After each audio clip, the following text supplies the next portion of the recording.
ఓం గం గణపతియే నమః. స్వర్ణలక్ష్మీ నమస్తే అస్తు. పరబ్రహ్మ స్వరూపిణి రాజ్యం దేహి ధనం దేహి సర్వకామాంచ దేహి మే. ప్రతి ఒక్కళ్ళకి స్వర్ణలక్ష్మి అమ్మవారు బ్రహ్మ జ్ఞానాన్ని ఇవ్వాలని, తద్వారా ప్రతి ఒక్కళ్ళు ప్రతి నిమిషము చక్కగా నవ్వుతూ హ్యాపీగా ఉత్సాహంగా ఉండాలని, అలానే కొన్ని సందర్భంలో మనకు నచ్చినవి వస్తాయి, కొన్నిసార్లు కొంచెం లేటుగా రావచ్చు. అలానే మనకు నచ్చిన వాళ్ళు కొన్నిసార్లు మన దగ్గర ఉండవచ్చు, కొన్నిసార్లు దూరంగా ఉండవచ్చు.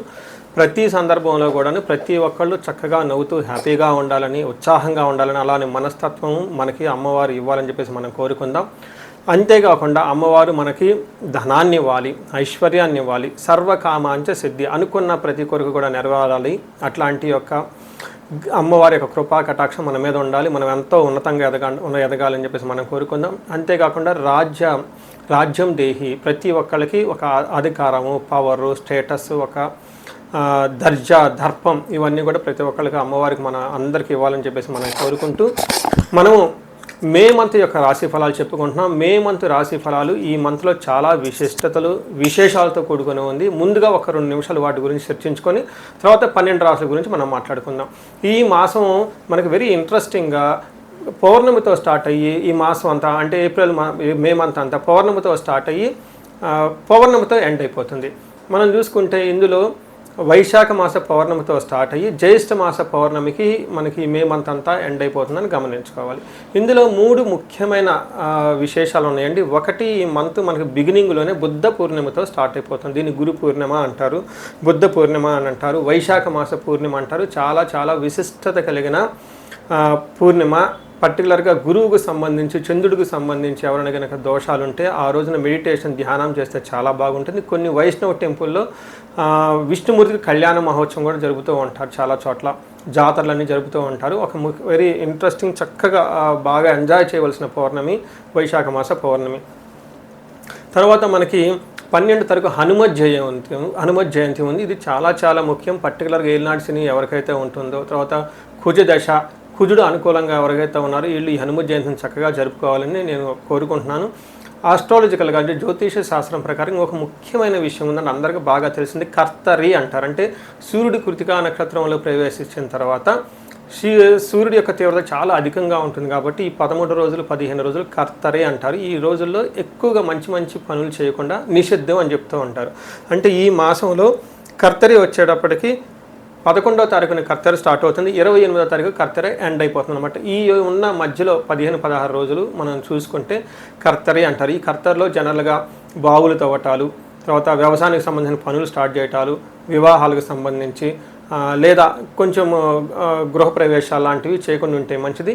అయితే ఈ కర్తరి ఆధ్యాత్మికానికి సంబంధించిన పనులు చేయడానికి చాలా చాలా యోగ్యతనిస్తూ ఉంటుంది. హోమాలు చేసుకోవచ్చు, విద్యారంభం చేసుకోవచ్చు, చాలా మంచి మంచి పనులు, ఆధ్యాత్మిక సంబంధించిన ఎలాంటి పనులైనా చక్కగా చేసుకోవచ్చు. అలానే ఇంటికి సంబంధించిన పనులు, పాత ఇంటికి సంబంధించిన పనులు అవన్నీ చక్కగా చేసుకోవచ్చు. ఆల్రెడీ అంతకుముందు వివాహానికి సంబంధించిన పనులు చేస్తుంటే ఈ టైంలో కూడా కంటిన్యూ చేసుకోవచ్చు. అయితే కొత్తగా మాత్రం కొన్ని విషయాలు మాత్రం చేయకూడదని చెప్తుంటారు. సో ఇందులో ఇంతే కాకుండా జ్యోతిష శాస్త్రం ప్రకారం 4 గ్రహాలు ఈ మాసంలో కూడా మారుతూ ఉన్నాయి. ఇది కూడా ఒక ముఖ్యమైన విషయం. మనం ఇక ముందు వీడియోలో ఈ 4 గ్రహాల యొక్క ఇంపాక్ట్ ప్రతి రాశికి ఎలా ఉందో మనం తెలుసుకుందాం. సో ఇప్పుడు సింహరాశి గమనిస్తే, సింహరాశిలో ఉన్న నక్షత్రాలు ముందుగా చూద్దాం. ఇది మఖా 1, 2, 3, 4 పాదాలు, పుబ్బా 1, 2, 3, 4 పాదాలు, ఉత్తర ఫస్ట్ పాదం అంతా సింహరాశిలో ఉంటారు. పేరు బలం బట్టి మనం చూస్తే వీళ్ళకి మా, మీ, ము, మే, మో, తా, టీ, టూ, టే అన్న అక్షరాలు కలిగిన వాళ్ళంతా కూడా సింహరాశి వస్తారని గమనించాలి. ఇందులో మనం ముందుగా చెప్పుకునే విధంగా శుక్రుడు 11వ తారీఖున మారుతూ ఉన్నారు. 14వ తారీఖు కుజుడు, 11వ తారీఖు కుజుడు, 11వ తారీఖు శుక్రుడు, 14వ తారీఖు సూర్యుడు, తర్వాత బుధుడు వచ్చేటప్పుడు 15వ తారీఖు మారుతూ ఉన్నారు. ఈ గ్రహాల మార్పు వల్ల సూక్ష్మ గోచారం, లఘు గోచారం అని ఒక పద్ధతిని మన మహర్షులు సూచించారు. దీని ద్వారా ఈ పద్ధతిని మనం ఉపయోగించుకొని సూక్ష్మంగా, లేదంటే వార్తల్లో ముఖ్యాంశాలలాగా ఎలా ఉంటుందో, మనకి టోటల్ మంత్ ఎలా ఉంటుందో చక్కగా సింపుల్ వర్డ్స్లో తెలుసుకోవచ్చు. దీని ప్రకారం చూస్తే మనకి ద్వేషం, క్రియాఫలం, దేహరజం, శేష సౌఖ్యం, అభయం అని చెప్తారు. అంటే ముందు 15 రోజులు కొంచెం ద్వేషపూరితమైన వాతావరణం ఉంటుంది, కొంచెం ఇబ్బందిగా ఉంటుంది. తర్వాత వీళ్ళకి క్రియాఫలం, ఏదైనా పని చేస్తే దాంట్లో లాభం వస్తుంది. తర్వాత శేష సౌఖ్యం, ఆల్రౌండ్ ప్రాస్పరిటీ ఉంటుంది. అభయం, టోటల్గా సెక్యూరిటీ, సేఫ్ అండ్ సెక్యూర్గా ఉంటుందని గమనించాలి. సో ఇన్ రియల్ టైంలో చూస్తే సింహరాశి వాళ్ళకి లాస్ట్ 2-3 నెలల నుంచి పడుతున్న ఇబ్బందుల నుంచి చాలా వరకు ఉపశమనం వస్తుంది. పర్టికులర్‌గా జాబ్ పాయింట్ ఆఫ్ వ్యూలో చాలా బాగుంటుందని గమనించుకోవాలి. 10వ స్థానంలో సూర్యుడు రావటంతోటి సూర్యుడికి దిగ్బలం పెరిగి చక్కగా మంచి ఒక అథారిటీ, పవరు, ప్రమోషన్స్ వచ్చే అవకాశం చాలా ఎక్కువగా ఉంది.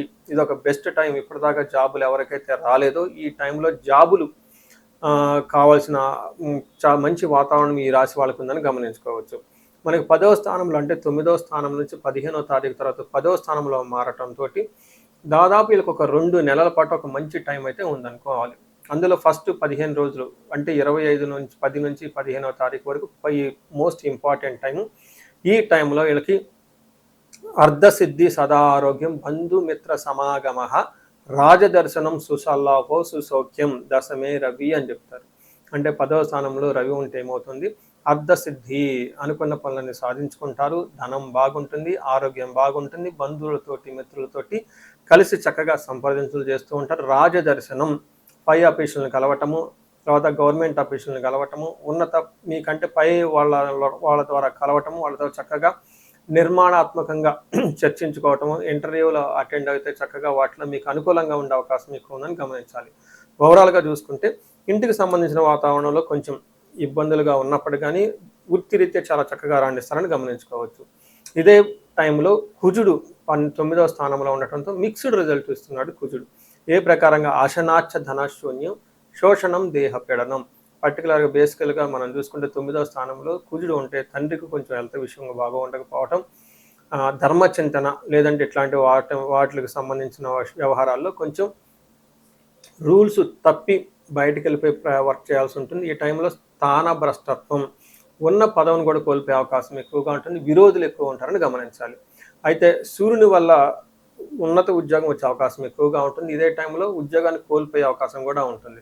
అంటే కొంతమందికి కావాలి, ఈ జాబ్ బాగలేదు అనుకున్న వాళ్ళకి జాబ్ వదిలేసి జాబ్ చేంజ్ అవ్వడానికి మంచి టైం అని గమనించుకోవాలి. అంటే సరైన జాబును, మీకు ఇబ్బంది పడుతున్న జాబ్ని ఇది వదిలించుకోవడానికి మంచి టైం. అలానే కొత్త జాబ్లో జాయిన్ అవ్వడానికి కూడా ఇది మంచి సమయాన్ని గమనించాలి.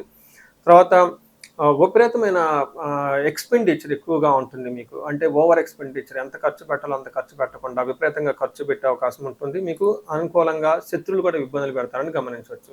అయితే ఇంకొక విషయంలో మీరు గమనించాల్సింది ఏంటంటే బుధుడు మీకు 10th హౌస్లో ఉండి చక్కగా ఇంకా బాగా మంచి హెల్ప్ చేస్తున్నాడని గమనించుకోవాలి. అంటే వృత్తిరీత్యా మీకు లాభరీత్యా దాదాపు 75% అనుకూలంగా ఉంది. ఒక కుజుడు మాత్రం ఇబ్బంది పెడుతూ ఉన్నాడు. అది కొంచెం ఒక 25% జాగ్రత్తగా ఉంటే సరిపోతుంది.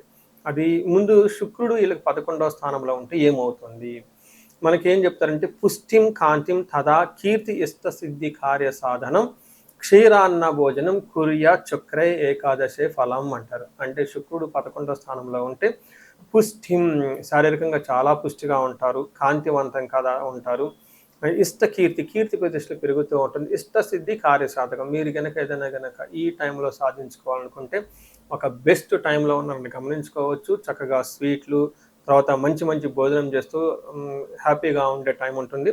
పిల్లలకు సంబంధించిన వ్యవహారాల్లో కొంచెం కన్ఫ్యూజన్కి గురయ్యే అవకాశం ఉంటుంది. అంటే ఏ సీట్లో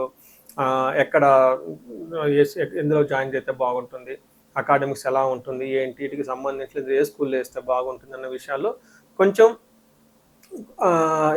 ఆందోళనకరంగా ఉండే అవకాశం ఉంటుందని గమనించుకోవాలి. మీరు ఇందులో ఈ రాశిలో ఉన్న వాళ్ళకి నక్షత్రం ప్రకారం చూస్తే మనకి అంగగోచారము అన్న ఒక కాన్సెప్ట్ని మహర్షులు ఇచ్చారు. ఈ కాన్సెప్ట్ ద్వారా ఒక్కొక్క నక్షత్రానికి కూడా ఎలా ఉంటుందో మనం తెలుసుకోవచ్చు. ఇందులో భాగంగా మఖా నక్షత్రం వాళ్ళకి వస్త్రలాభము, క్షేమము అని బాగా చూపిస్తుంటుంది. పరవాసము, కొన్ని రోజులు అవుట్ ఆఫ్ స్టేషన్ వెళ్ళే విధంగా వెకేషన్కి వెళ్ళి ఇంటి నుంచి దూరంగా ఉండే అవకాశం ఎక్కువగా ఉంటుంది. వీళ్ళకి శారీరకంగా హెల్త్ కొంచెం డిస్టర్బ్ ఉన్నప్పటికీ ఉంటుంది. దీనితో పాటు అతిగా భయపడే అవకాశం ఎక్కువ ఉంటుందని గమనించుకోవాలి. ఈ అతిగా భయపడే అవకాశం కూడా కుజుని వల్ల ఉంటుంది అని గమనించుకోండి. తర్వాత పూర్వ పాల్గొనే నక్షత్రం వాళ్ళకి వస్త్రలాభం ఉంటుంది, క్షేమంగా ఉంటారు, లాభప్రదంగా ఉంటారు. వీళ్ళు పరవాసము, కొన్ని రోజులు అవుట్ స్టేషన్ వెళ్ళే లాంగ్ ట్రావెల్ చేసే అవకాశం ఎక్కువగా ఉంటుంది, వెకేషన్కి వెళ్ళే అవకాశం ఎక్కువగా ఉంటుంది. దీనితో పాటు దరిద్రము, దేహపీడనము, అంటే సయానికి ఫైనాన్షియల్ క్రైసిస్ వస్తూ శారీరకంగా ఇబ్బంది పడే అవకాశం ఉంటుందని గమనించాలి. ఉత్తర ఫాల్గుని నక్షత్రం వాళ్ళకి లాభప్రదంగా ఉంటుంది, వస్త్రలాభం ఉంటుంది, రాజ్యలాభం ఉంటుంది. తర్వాత వీటితో పాటు కొంచెం హెల్త్ కాంప్లికేషన్స్, ఫైనాన్షియల్గా ఇబ్బంది పడే అవకాశం ఉందని గమనించాలి. సో చూశారు కదండి, ఉత్తర ఫాల్గుని నక్షత్రం వాళ్ళకి గురువు లత్తా ఉండటంతో వీళ్ళకి పశునాశనం, అంటే మనకి వ్యవసాయం చేసేవాళ్ళు అగ్రికల్చర్ రిలేటెడ్ ఎవరైనా ఉంటే వాళ్ళకి కావాల్సిన పశువులు కానీ వాటి నుంచి సరైన సపోర్ట్ రాకుండా ఇబ్బంది పడే అవకాశం ఉంటుంది. సిటీల్లో ఉన్నవాళ్ళు, ఫారిన్లో ఉన్నవాళ్ళు వాళ్ళకి కావాల్సిన కార్లు కానివ్వండి, బంగ్లాలు, లేదంటే సపోర్టింగ్ స్టాఫ్ ఎవరైనా ఉంటే వీళ్ళకి సరైన సపోర్ట్ లేకుండా ఉండే అవకాశం ఉంటుంది. ముఖ్యంగా వీళ్ళకి పూర్వ పాల్గొనే ఉత్తరాయణ అశ్విని నక్షత్రం వాళ్ళకి chest related problems, gastritis related problems, over hydration dehydration అయ్యే అవకాశం ఎక్కువగా ఉంటుంది. ఎక్కడైనా కనుక మీకు చెస్ట్ పట్టుకున్నట్లు కంజెస్టెడ్గా ఉంటే కొంచెం ఎక్కువగా రిస్క్ తీసుకోకుండా జాగ్రత్తగా హాస్పిటల్కి వెళ్ళి ఇమీడియట్గా చూపించుకోండి. తర్వాత మెయిన్ డైట్ ఎక్కువగా చేస్తే చాలా మంచిది ఈ టైంలో. ఎందుకంటే సమ్మర్ కాబట్టి జావ తాగటం, కూల్గా ఉండే ఐటమ్స్ తిరగటం, సన్లైట్కి కొంచెం, అందులో కృతికా నక్షత్రం చాలా బాగుంటుంది ఎండ తీవ్రత కాబట్టి, ఇవన్నీ చక్కగా గమనించుకొని ఉండాలని కోరుకుంటున్నాను. ఈ సింహరాశి వాళ్ళకి ఏలినాటి శని యొక్క ప్రభావం ఎక్కువగా, ఈ సింహరాశి వాళ్ళకి అష్టమ శని ప్రభావం ఎక్కువగా ఉండటంతో అనుకున్న పనులు కాకుండా ఇబ్బంది పడుతూ ఉండే అవకాశం ఉంటుంది. అయితే ఈ రాశితో పాటు వీళ్ళతో పాటు ధనుసు రాశి వాళ్ళు ఉన్న, కుంభరాశి వాళ్ళు ఉన్న, మీనరాశి, మేషరాశి వాళ్ళు ఉన్న ఇంట్లో గొడవలు ఎక్కువ అయ్యి పరిస్థితులు వీళ్ళు మేనేజ్ చేయడానికి ఇబ్బంది పడుతూ ఉండే అవకాశం ఉంటుంది. అలాంటి వాళ్ళు ఎవరినంటే టోటల్ కుటుంబ సభ్యులు మొత్తం ఒకసారి జాతకం చూపించుకొని రెమెడీస్ కామన్గా చేసుకుంటే చాలా బాగుంటుంది. ఈ రాశి వారికి ముఖ్యంగా ఎవరైతే ఏజ్ 35 నుంచి 45 మధ్యలో ఉన్నారో వాళ్ళకి ఒక రీసెర్చ్ గ్రూప్ లాగా స్టడీ చేస్తున్నాను నేను. ఎవరికైనా గనక ఆర్థికంగా ఇబ్బందులు పడిపోతూ ఉంటే స్వర్ణలక్ష్మి విశేష హోమం అని ఉంటుంది, దాన్ని చక్కగా జరిపించుకోండి. తద్వారా మీకు బహుముఖ ఆదాయము వనరుల ద్వారా వచ్చే అవకాశం ఉంటుంది. మల్టీ సోర్సెస్ ఆఫ్ ఇన్కమ్ వస్తుంది.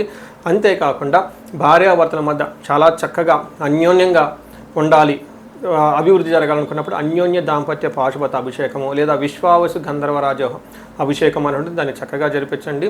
అంతేకాకుండా చాలాసార్లు మేము చండీ హోమాలు ఎక్కువ జరిపిస్తూ ఉన్నాము. లాస్ట్ మంత్ చూసుకుంటే చాలా చండీ హోమాలు చేసాము. ప్రతి ఒక్కళ్ళకు కూడా శత్రు బాధలు ఉన్నా, లేదంటే కోర్టు వ్యవహారాల్లో సరైన అట్టిడి కాకుండా మధ్యలో ఆగిపోతున్న, మీరు ఆఫీసుల్లో ఒక మంచి మేనేజర్ లెవెల్ పొజిషన్లో ఉండి సీనియర్ పొజిషన్లో ఉన్న, మీ మీద ప్రమోషన్ రాకుండా అడ్డుపడుతున్న వేరే వాళ్ళు మీకు కావాలని ఇబ్బంది పెడుతున్నా కానీ ఇలాంటి వాళ్ళు చండీ హోమం చేయించుకున్న, అలానే రాహు దశ ఎవరికైతే నడుస్తుందో వాళ్ళంతా రాహు అంతర్దశలో వాళ్ళు ఉన్నారో చండీ హోమం చేయించుకుంటే చాలా బాగుంటుంది. అంతేకాకుండా ఇది పిల్లలకి అకాడమిక్ టైం కాబట్టి మనకి విద్య బాగా రావడానికి మనకి 3 రకాల దేవతలను ఉపాసన చేస్తూ ఉంటారు జనరల్గా.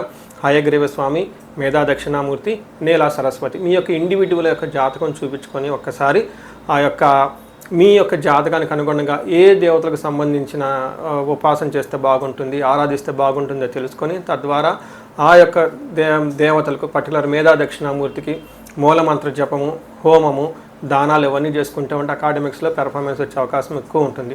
ఇవి కాకుండా మీకు ఎలాంటి సమస్య ఉన్న, కాలసర్ప దోషం ఉన్న, పర్టికులర్గా వివాహానికి ఇది మ్యారేజెస్ టైం కాబట్టి మీకు 28 సంవత్సరాలు 27 వచ్చి ఇంకా వివాహం పోవట్లేదంటే ఖచ్చితంగా ఏదో ఒక దోషం ఉంటుంది. అవన్నీ చూపించుకొని పరిహారాలు చేయించుకుంటే తీవ్రతను బట్టి చక్కగా పెళ్ళే అవకాశం ఎక్కువ ఉంటుంది. ఇవి కాకుండా మీ లైఫ్ అప్పటిదాకా 35 ఇయర్స్ వరకు చాలా బాగుంది, మాకు 35-45 మధ్యలో ఉండి అనుకోని విధంగా మేము మధ్యలో కెరీర్లో ఆగిపోయాము, స్టాగ్నేషన్ పీరియడ్ వచ్చింది, కన్ఫ్యూజన్ వచ్చింది, ఎటెల్లలో అర్థం కావట్లేదు అనుకున్న వాళ్ళు ఒక్కసారి జాతక చక్రం చూపించుకొని ఎందుకు ఇది వచ్చింది, దానికి ఏమన్నా శాపాలు ఉన్నాయా, లేదంటే ఏమన్నా గ్రహ దోషాలు ఉన్నాయో తెలుసుకొని ఆ శాపాలు, ఆ గ్రహ దోషాలు తీసేసుకుంటే లైఫ్ 10 ఇంట్లో ఖచ్చితంగా ముందుకెళ్తూ ఉంది. ఇంకా ఒకటి, ఎవరికైతే ఏలినాడు శని, అర్ధాశ్రమ శని, తర్వాత అష్టమ శని నడుస్తూ ఉందో వాళ్ళందరూ కూడాను చక్కగా సంపూర్ణ శాంతి పూజలు చేయించుకోవాలని చెప్పేసి, మీకు ఎలాంటి సమస్య ఉన్నా కానీ దానికి చక్కటి పరిష్కారం ఉంది. ఎలాంటి కన్ఫ్యూజన్ ఉన్నా దానికి పరిష్కారం మీ జాతకంలోనే ఉంది.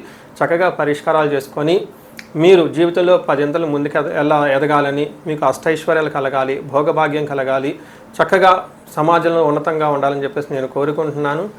నమస్తే.